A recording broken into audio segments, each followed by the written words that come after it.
Hello student. आज हम बात करेंगे समष्टि अर्थशास्त्र के मोस्ट इम्पोर्टेंट दीर्घ उत्तरीय प्रश्न जो कि आपके एग्ज़ाम में 110% पूछे जाएंगे। ये जो 20 प्रश्न मैं बताने जा रहा हूँ भी ऐसे क्वेश्चन हैं जो पिछले कुछ वर्षों में आपके एग्ज़ाम में सबसे ज़्यादा पूछा गया है, सबसे ज़्यादा रिपीट हुआ है। तो इन क्वेश्चनों के आंसर्स अगर आप तैयार कर लेते हैं तो आपके बोर्ड एग्ज़ाम बिल्कुल अच्छे से हो जाएंगे। यकीन मानिए आपकी दीर्घ उत्तरीय प्रश्न पूरा कंप्लीट हो जाएगा। पूरी बुक पढ़ने की ज़रूरत नहीं है, इन्हीं क्वेश्चनों को तैयार कर लीजिए, आपका एग्ज़ाम अच्छे से निपट जाएगा। यानी कि ये जो क्वेश्चन है समष्टि अर्थशास्त्र के मोस्ट इम्पॉर्टेंट क्वेश्चंस हैं, दीर्घ उत्तरीय प्रश्न। और हाँ, इन प्रश्नों के उत्तर मैं सीरियल से इन उत्तरों का, जो कि दीर्घ उत्तरीय है, लॉन्ग है, इस वीडियो में उसको नहीं बता पा रहा हूँ। हर प्रश्न के उत्तर आपको नंबर वाइज डिस्क्रिप्शन में लिंक दिया हुआ होगा, उस लिंक में आप देखिए और वहाँ से अपने आंसर पता कीजिए। लेकिन क्वेश्चंस मैं दे रहा हूँ। सबसे पहला क्वेश्चन, हाँ, आपने अभी तक चैनल को सब्सक्राइब नहीं किया, चैनल को सब्सक्राइब कीजिए। क्यों? आपका जो एग्ज़ाम से ठीक पहले कंप्लीट कोर्स का रिवीजन होगा, मोस्ट इम्पोर्टेंट क्वेश्चन इस पर लगातार बताए जाएंगे। तो आपके लिए ये चैनल बहुत ज़्यादा इम्पोर्टेंट हो जाता है कि चैनल के साथ जुड़िए और अपने एग्ज़ाम की तैयारी कीजिए। चलिए पहले क्वेश्चन के बारे में बात करते हैं। क्वेश्चन नंबर 1, केंद्रीय बैंक के कार्यों का वर्णन कीजिए। केंद्रीय बैंक के कौन कौन से प्रमुख कार्य हैं ये बताने हैं। केंद्रीय बैंक के प्रमुख कार्यों की अगर बात करें, बैंकों का बैंक, ठीक है, नोटों को निर्गमन का एकाधिकार, सरकार का बैंकर, विदेशी विनिमय का संरक्षक आदि, ये सब जो है केंद्रीय बैंक के कार्य है। आपको लॉन्ग में पूछा गया है तो हमने 6 से 7 कार्य इसमें लिखने होते हैं। तो इस क्वेश्चन का आंसर आपको डिस्क्रिप्शन में मिला होगा उत्तर नंबर 1 के लिंक में।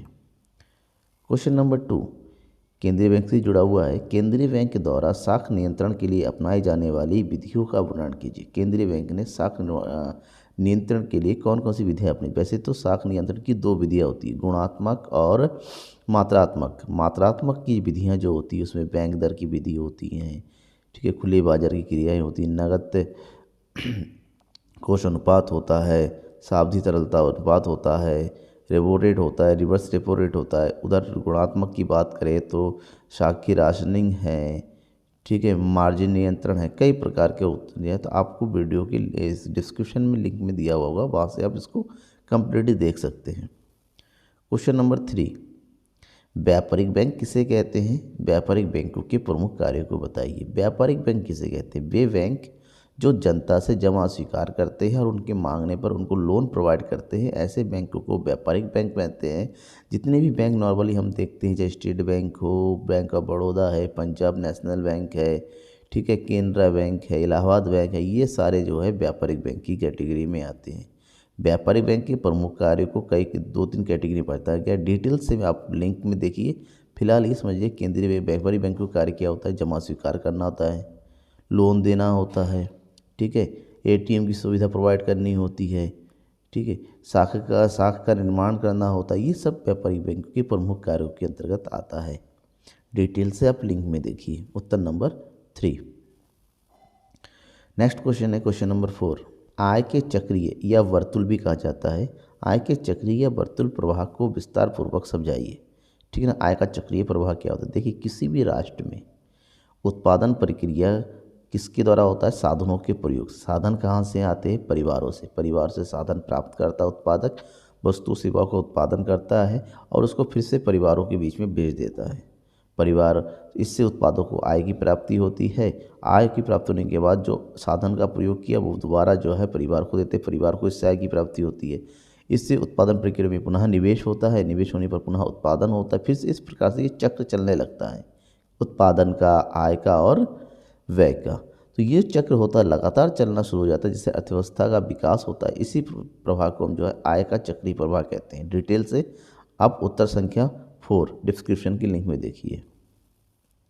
Next question, question number 5। ये क्वेश्चन तो आपके लिए मैं ये कहूँ कि मोस्ट इम्पॉर्टेंट क्वेश्चन है, या मोस्ट इम्पॉर्टेंट क्वेश्चन है, क्योंकि ये क्वेश्चन आपके एग्ज़ाम में अगर आप उत्तराखंड बोर्ड में हैं या आप यूपी बोर्ड में हैं तो आपके लिए तो 101% इम्पॉर्टेंट क्वेश्चन है, क्योंकि ये क्वेश्चन उत्तराखंड बोर्ड में तो हर साल पूछा गया है, यूपी बोर्ड में भी लगातार पूछा गया है, राजस्थान बोर्ड में के लिए भी इम्पोर्टेंट है, तो आपके लिए इम्पोर्टेंट क्वेश्चन है। तो आप इसको देखिए अच्छे से। क्वेश्चन क्या है, गुणक क्या है, गुणक की गणना कैसे की जाती है।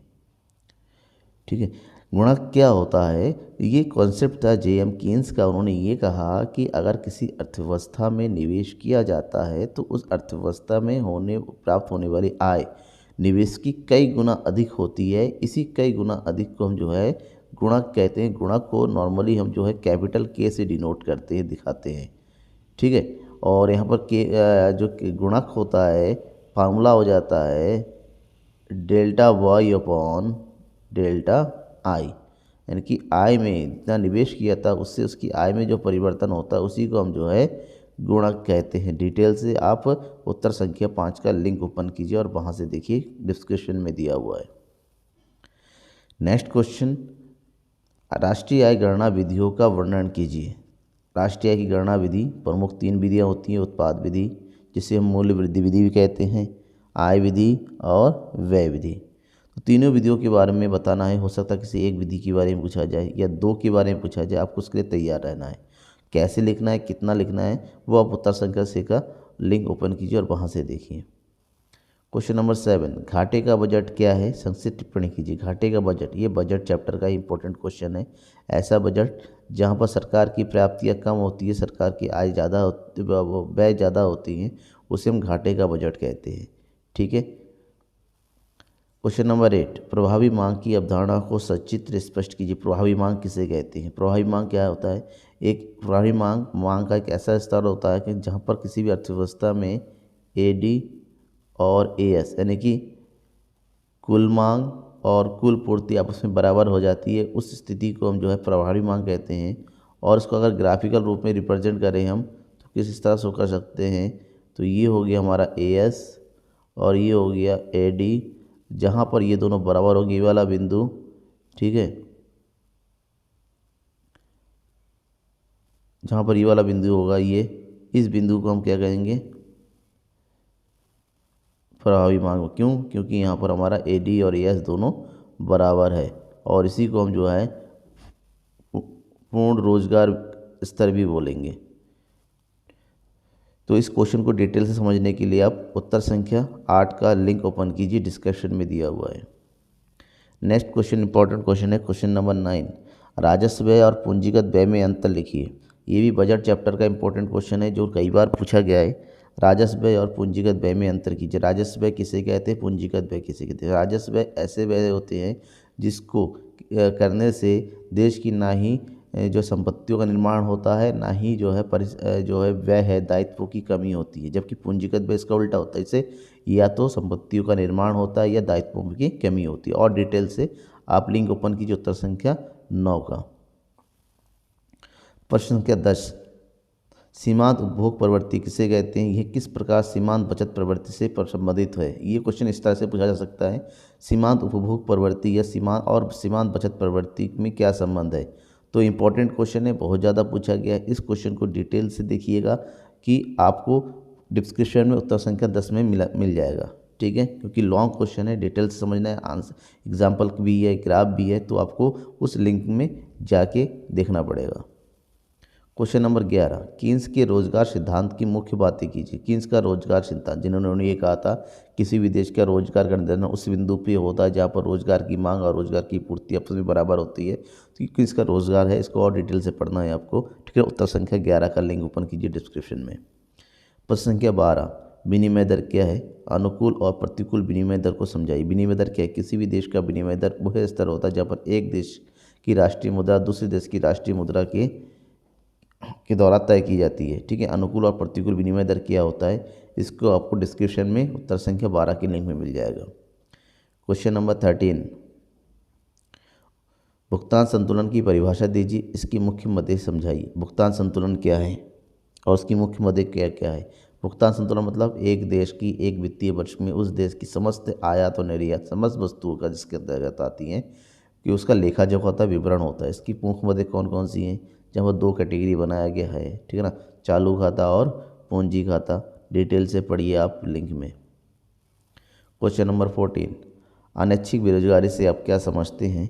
इसके विभिन्न कारणों की व्याख्या कीजिए। अनैच्छिक बेरोजगारी बेरोजगारी का एक ऐसा रूप जिसके अंतर्गत किसी भी देश में जो कुशल एवं योग्य व्यक्ति होते हैं वो दिए गए रोजगार स्तर, दिए गए मजदूरी दर पर कार्य करने के लिए तैयार नहीं होते हैं, उन्हें थोड़ा उल्टा बता दिया मैंने, फिर से समझिए।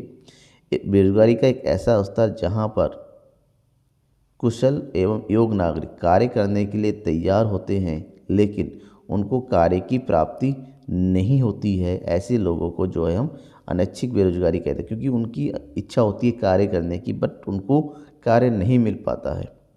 तो अनैच्छिक बेरोजगारी के कौन कौन से प्रमुख कारण हैं?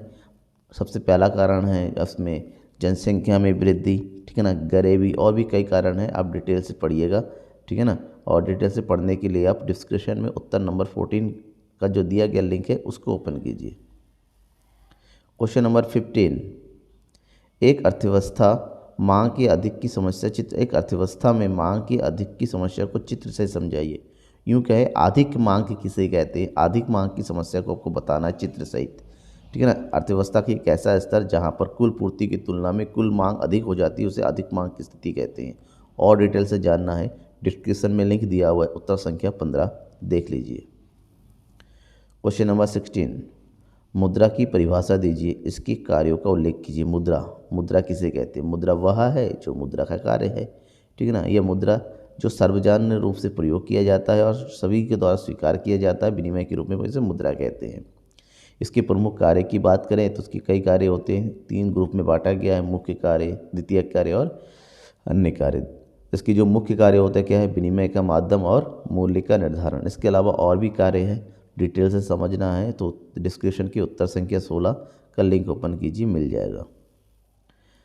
प्रश्न संख्या 17, राजकोषीय घाटा और राजस्व घाटे के बीच अंतर बताइए। राजकोषीय घाटा क्या है और राजस्व घाटा क्या है, इसके अंतर को बताना है, डिटेल से पता करना है।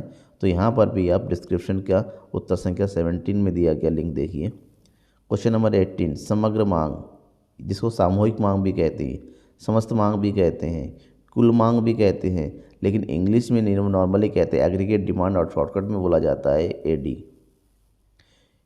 से क्या अभिप्राय है? इसके मुख्य घटक क्या है, उल्लेख कीजिए, ठीक है ना। किसी भी राष्ट्र के समस्त नागरिकों के द्वारा किया गया मांग या फिर किया गया वस्तु पर व्यय ही समग्र मांग होता है। इसके कौन कौन से प्रमुख घटक है, चाहे आप यहाँ पर कुल व्यय देखिए, ये कुल निवेश देखिए, ठीक है ना। वैसे तो हम घटकों की बात करें तो एडी बराबर क्या हो जाता है? C+I। अब इसी कॉन्सेप्ट का आपको डिटेल से पढ़ना है, ठीक है ना। डिस्क्रिप्शन के उत्तर नंबर 18 का लिंक देखिए। नेक्स्ट क्वेश्चन, प्रत्यक्ष कर व अप्रत्यक्ष कर क्या है? प्रत्येक के दो उदाहरण दीजिए। प्रत्यक्ष कर वह कर होता है जो जिस व्यक्ति पर कर लगाया जाता है उसी को जो है पेमेंट करना होता है, प्रत्यक्ष कर कहते हैं। जबकि अप्रत्यक्ष कर वह कर है जो जिस व्यक्ति पर लगाया जाता है वो खुद ना करे, वो उसको किसी और पर हस्तांतरित कर देता है। प्रत्यक्ष कर के उदाहरण की बात करें तो इसमें जैसे आय कर हो गया, संपत्ति कर हो गया, निगम कर हो गया। जबकि अप्रत्यक्ष कर की बात करें इसमें GST हो गया, ठीक है ना, सबसे बड़ा प्रत्यक्ष कर होता है। और नेक्स्ट क्वेश्चन है, लास्ट क्वेश्चन है, सबसे इम्पोर्टेंट है, प्रश्न संख्या 20, स्फीतिक तथा अविस्फीतिक अंतराल में अंतर बताइए। इस क्वेश्चन को डिटेल से पढ़ना है, ग्राफ से समझना है, स्फीतिक अंतराल क्या होता है, अविस्फीतिक अंतराल क्या होता है, इसके बीच में प्रमुख अंतर कौन कौन से हैं। तो लास्ट क्वेश्चन है और डिस्क्रिप्शन के लास्ट उत्तर नंबर 20 को लिंक देखिए, वहाँ पर मिल जाएगा। मेरे ख्याल से ये 20 क्वेश्चन सबसे ज़्यादा रिपीट हुआ है। और आपको इसके अलावा भी कुछ डाउट लगता है, कोई और क्वेश्चन है जो आपको पूछना है तो मुझे कमेंट बॉक्स में बताइए। इन सभी 20 के 20 क्वेश्चन को आप तैयार कर लीजिए और मैं इसकी गारंटी देता हूँ ये इसी क्वेश्चनों में से आपके लॉन्ग क्वेश्चन पूछे जाएंगे। और रही शॉर्ट क्वेश्चंस की बात, उसके लिए मैंने सीरीज शुरू किया है लघु उत्तरीय प्रश्नोत्तर का, ठीक है ना, वहाँ से आप उसको लगातार देख सकते हैं। ज़रूरी है कि आप मेरे चैनल को सब्सक्राइब करें, बने रहिए और लगातार जो है और नोटिफिकेशन के लिए बेल आइकन को दबा के तैयार है। Thank you everyone.